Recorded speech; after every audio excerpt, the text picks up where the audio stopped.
Hello, everybody. We're gonna get started. Thank you for waiting. I think we're starting basically on time, so hopefully we'll have a little time for a Q&A. My name is Meredith Gran. I started my creative life as a cartoonist and animator, and over the last 8 years or so, I've found my way into video games. And this talk is about the reasons for that transition, the ways in which that transition seemed natural, and what I feel that I've taken from comics that could perhaps be useful in narrative games. So let's get right to it. I say as I figure out how to get right to it. All right. So in 2007, I started a webcomic called Octopus Pie, and it was, as I say, my first serious attempt to serialize my work. And I didn't really know anything about what I was doing, but I knew that I wanted to build an audience through this sort of routine, almost dailiness of updating comics. And that did actually work. So I did it that way for quite a while, but the comic ran for 10 years. And over that time, it became something different to me. As my life changed, I found that I was a little less interested in the kind of like sitcom-y hijinks that I had started out with, and more interested in channeling things about my own life into the comic. So the comic changed, I changed, my audience changed, all that kind of happened together. And I would call the comic pretty autobiographical in the sense, I can look at any page of the comic and be like, oh yeah, that's what I was going through at that moment.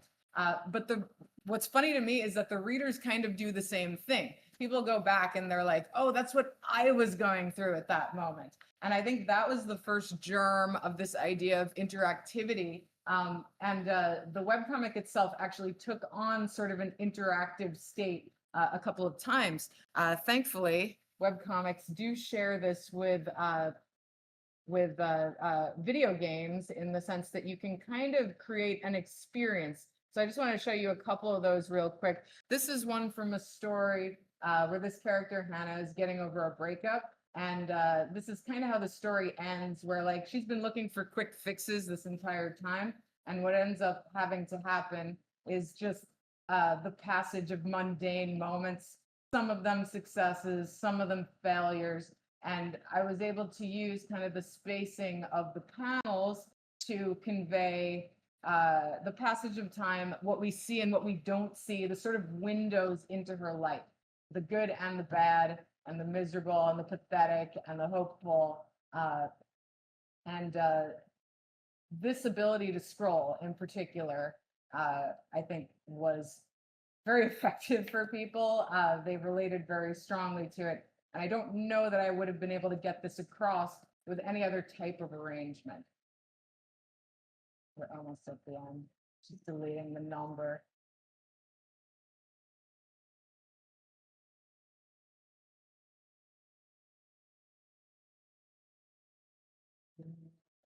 The spaces are getting wider now.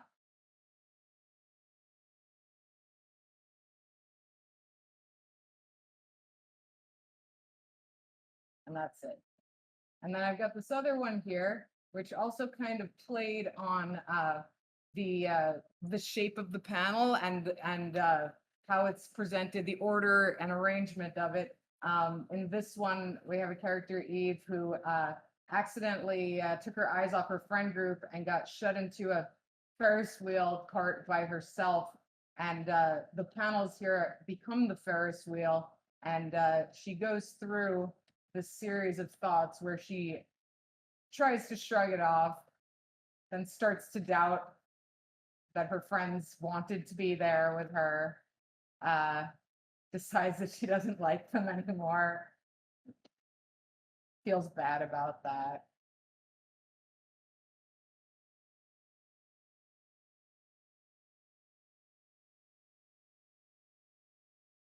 And goes back around again.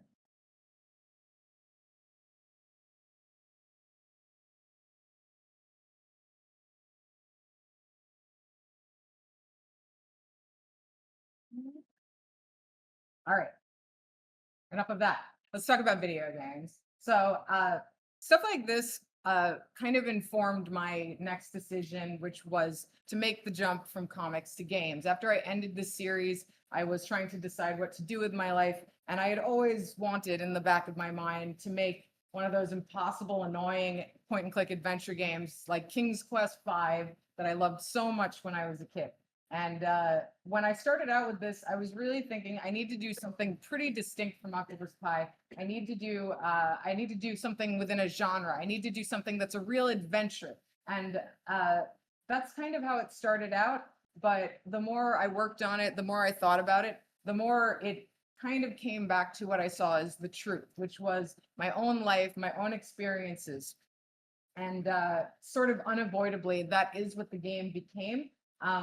For me, video games were kind of a relic of the past in themselves. I hadn't really played them very much. I'd kind of, given my life over to other pursuits for many years. So video games were like this object of the past, this object of nostalgia, just like the story that I'm telling here. So altogether, it seemed that there was something meaningful to grab onto. So let's talk about what's similar about these forms. They both employ an active audience, which means that at any given time, the audience is not sitting there passively having things wash over them. They are clicking through, navigating through with their imagination, connecting the dots between the panels. A cartoonist relies on this sort of mutual trust between the reader and the creator, because if it's just squares on a page, nothing is making it move, nothing is making it speak, nothing is making it alive. And we all know that that's the case with video games as well. The author must direct through design. So I will talk about this a bit more, just this idea that by reading, you are being instructed to continue. Video games obviously have this, but comics do as well. There's a basic literacy to comics, but then on top of that, if you want to do anything fun or interesting with them, you do need to direct the reader in a way that maybe won't be too heavy-handed. For webcomics, at least, as I've shown, they are kind of a multimedia experience. You can add animation, you can add sound, you can use website programming to control the experience somewhat. There's feedback during production. I worked much longer in silence without any feedback on my video game, but I was very grateful for the feedback I got during those comic making days where it was kind of coming back to me rapid fire a few times a week. And when I got to the first playtesting stage of my first game, I felt that all coming back to me. And then this very strong potential for connection. And I think comics and games approach that in different ways. When you're playing a game, you feel like the character is you. You feel very strongly connected to the character. With comics, there is such an immediacy to it all. The process by which you create it takes so little time that I feel like that is where the strength of connection can often come in.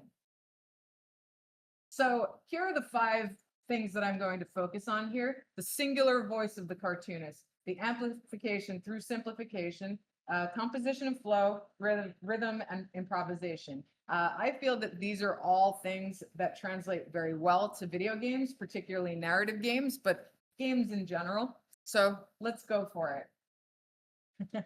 So singular voice is one of my favorite things about comics. By design, this is just how it works. Usually there is no more than 1 or 2 people working on any particular comic. And that means that cartoonists are the inventors of entire worlds.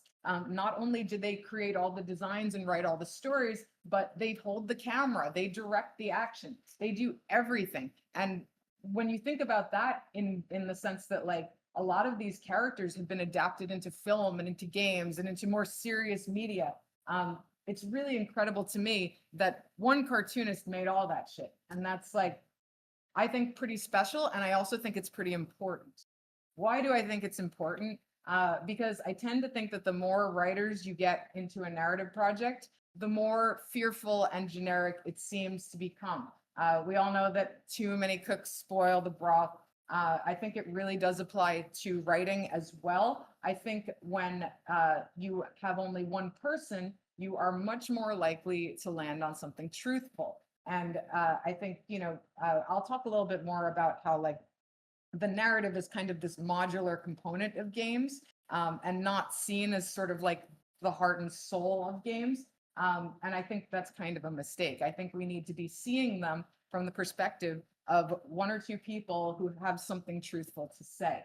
I even think bad stories by one person are good. When you get like some crazy movie directed by one guy, like, you know, The Room is like everybody's favorite terrible movie. I think that is just so incredibly fascinating because we get to see the inside of this guy's mind. How else would that have been possible if he hadn't had so much creative control over his terrible movie?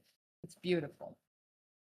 And, you know, I'm not saying that like a single narrative voice guarantees a good story, but I think it gives us the best chance of getting to the truth. And I think, you know, these are some of the more recent successes in the narrative games field that I think we should see more of. I think it would be a good idea to have more auteurs in the video game world. So amplification through simplification is a concept that Scott McCloud kind of laid out in his book, Understanding Comics.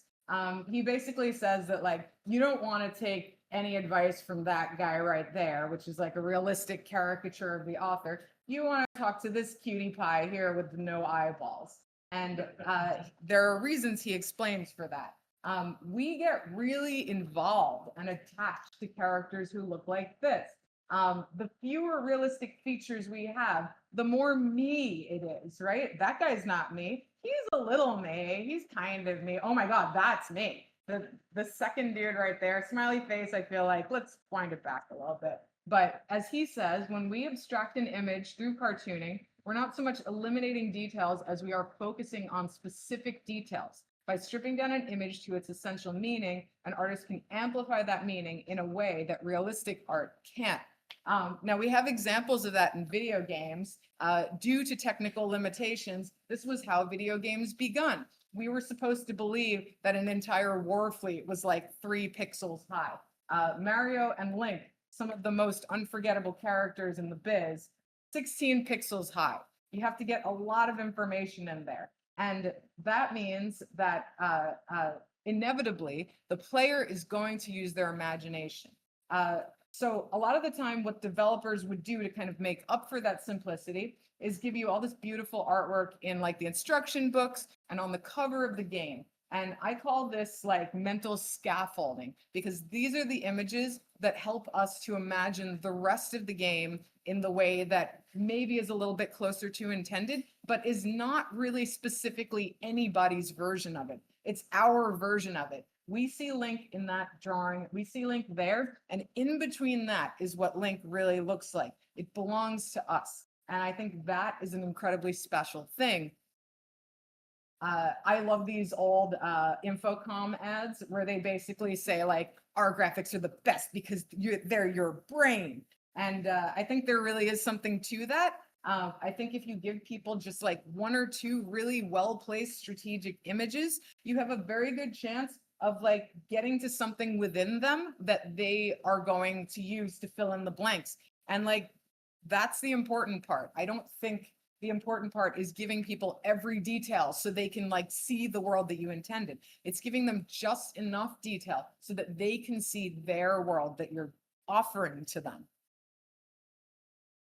So, and I use this as an example because I don't exclude 3D from this at all, but I have noticed that people are kind of moving back towards that low poly stuff. And I think, you know, it's not just nostalgia. And obviously we need to look at all of this, you know, with a grain of salt and say, are we just being nostalgic about all this? But I just don't think that that guy has ever made anyone want to make a video game. But this guy has. All right, composition and flow. So here's where I really try to zero in on what I see as the invisible art of comics. And I just love Calvin and Hobbes because it always felt so alive. And this is like an action strip. So you get to see how like, you know, the text generally stays on the top of the panel. But when it needs to, the text actually helps lead our eye, just like everything else. The panels are tilted slightly to give us the direction of the motion. Their, motion lines are used. The characters themselves are distorted. Sometimes the panel border drops out completely. Sometimes the panel border is extra thickened when they want us to focus on that little nugget of action. And the characters actually fall down to lead us to that last, like, pancaked out panel where, we see the aftermath of the action. Stuff like this is just like, it's all there. A child can understand it. And we intuitively know that this is very alive. And we know how to read it. So I just want to briefly talk about the idea of yellow paint. It's become kind of a discourse in the last few years. People despise yellow paint. Gamers complain about it. They say, my immersion is broken. The flow of it is broken. And like, look, I don't disagree with them. Developers will defend this stuff and say that it's necessary because, they got scared. They saw some play testers play and not understand what they were trying to do. So they felt that they needed to make things more obvious. But I say you don't need to make things more obvious. You need to make them more unseen, invisible. That is when the player starts to feel that flow and immersion. When you have played these little tricks to guide them, but you have tried your best not to make it very obvious what you're doing. If you're creating things like this, you are performing a magic trick, and you should be thinking about it in those terms. And then my example of like a comics equivalent to yellow paint would be like, you just draw an arrow to like every next panel and what the reader should be reading right now. Nobody wants that. So I think that it does us all well to think about sort of the invisible ways that we can manipulate the player to do what we want them to do. And this is just another example of an Asterius polyp strip that is not at all meant to be read left to right. The direction of the artwork guides us over to the second page, where then like the overlap of the panels guide us in the circular motion back down to page 1. It is possible to guide the reader in this way. Now, the player might just drop down to that panel over there without thinking, but if that does happen, it's not an enormous loss. It just feels like this artist is attempting something very bold and directing you in ways that are pretty unseen. So to talk about the flow of games, I do want to talk about just in general a fear that game developers seem to be plagued with. And it's not totally unfounded. We live in a time where we are just like beholden to this one method of distribution where the player has a lot of power. They can give us a thumbs down rating that could tank our game. And I think that a lot of developers work with this guy in their head, this angry player, this angry, confused player who's going to ruin their lives. And I understand that fear because that is a real fear. We live in frightening times. But I do think we need to kill that guy in our head. I think he's taking up a little too much real estate. And the fact is that he doesn't exist yet. So we cannot design our games around a fear of that guy. And I just want to read this quote from my biggest hater who still recommended the game. Prepare to make an exhaustive catalog of saves if you want to witness the best Perfect Tides has to offer. It's a hell of a lot of hassle to coax these moments out. So it should be a statement in and of itself that I'm still recommending you try. I think it's okay to frustrate the player as long as you have some way of pulling them back. So when it comes to things that you feel are going to frustrate or break the flow, do you really believe in it?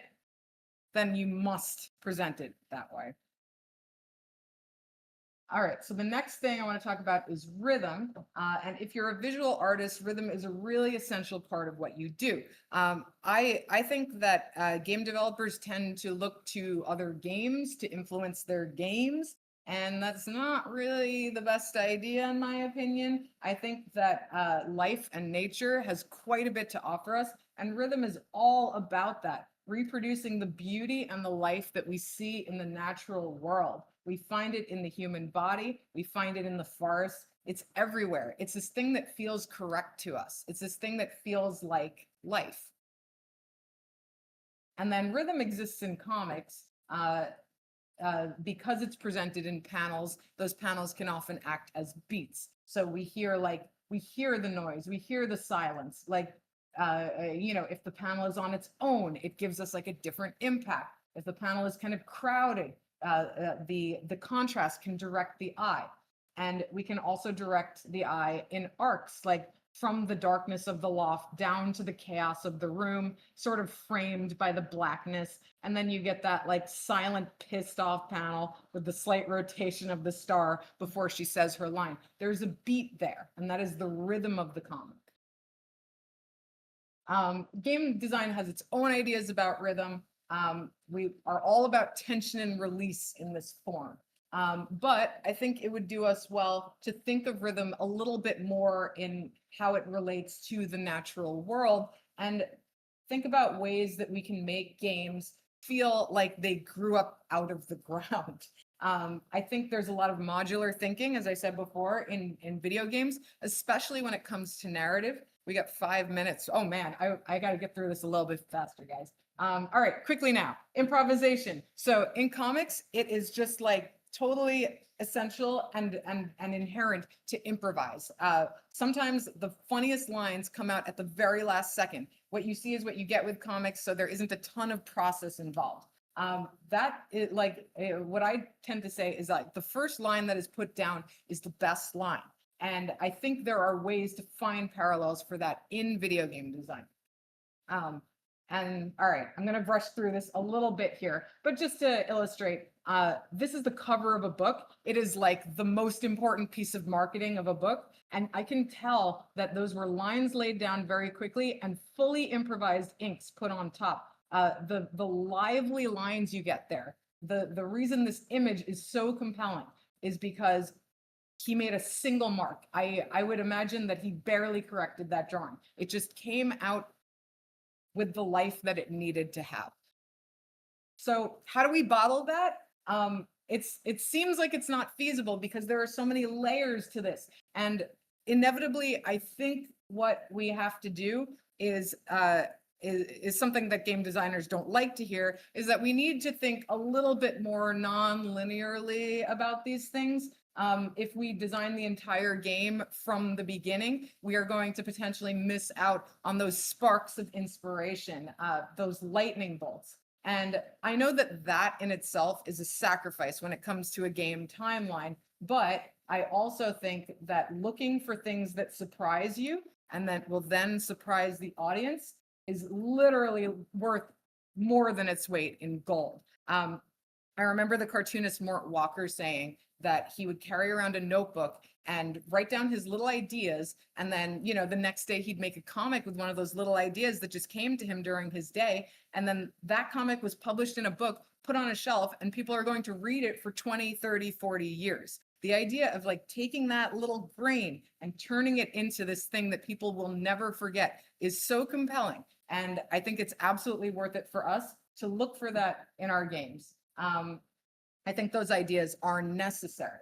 And, my one little bit of advice, if production is just too far along to consider these things, is that if the idea has legs, if there's life to this idea, just get it noted down for next time, because it will not lose that life as long as it really is the truth. So that's it.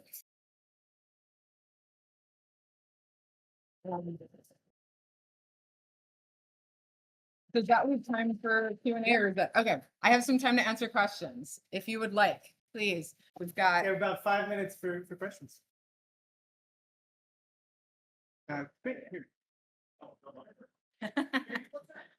and hello to everybody who's watching this.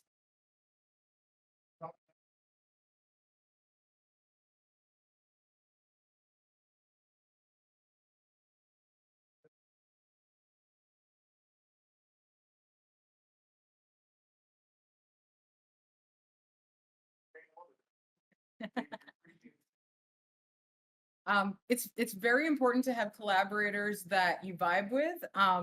I find that like a lot of the collaborators that I've brought into my games have some sort of personal connection to the work as well. Or if they don't even know it, they find it while they're working on it. That's definitely been the case for the environmental artists who worked on my game, who like went to the same school as me. So when we designed a school together, we were both thinking about how it was important to us. So I think that's a good thing to search for in a collaborator, is not just somebody who, you know, is up to the job, but somebody who does feel like they can bring something personal to it as well. Because, you know, as long as your roles are not like directly in conflict with each other, I think there's plenty of room for more than one person's truth within that project.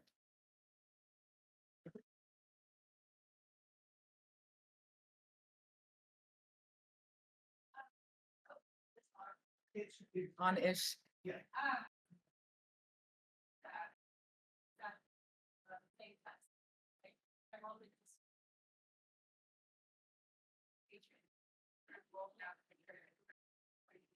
I'm sorry, I'm having a little trouble hearing you.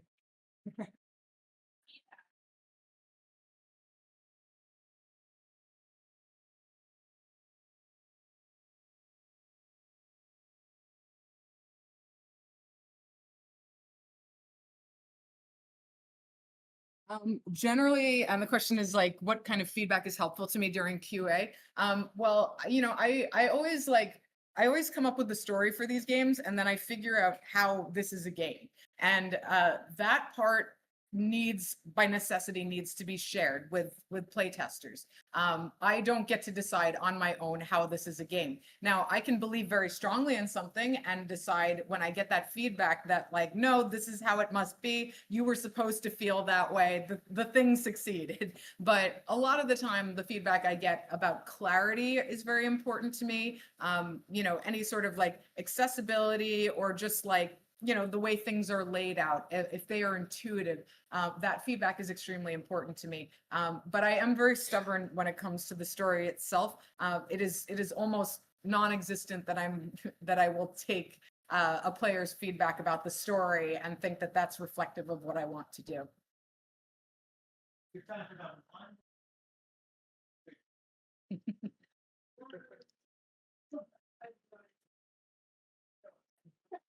I'm sure it is.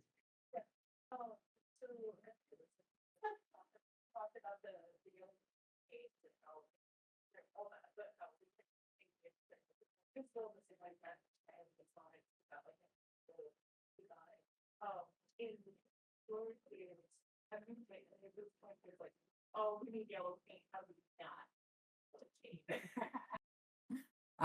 The question is, have I hit points in my own games where I felt like yellow paint would be a quick fix, and how I would try and avoid that? I think, I gotta think about that. My first game had a lot of pixel hunting in it, and I was really designing it based on what I remembered about games. And the people who are most critical of it say that I was perhaps a little bit too faithful to those early games. But yeah, I think I've mostly just resisted the urge to go back and make too many changes to that game in hindsight, because I don't think it's very important for me to do that. I think people got what they needed to get out of that game, and I learned so much by being wrong or by frustrating people. And like pretty much what I want to say to that is like, sorry, like I have to move on. And I guess that's how I've resisted it, is that I have not gone back and retroactively tried to correct what I got wrong the first time. I think it's okay for a game to ultimately be flawed if it's otherwise working for people. That's our speaker. Thank you, everyone.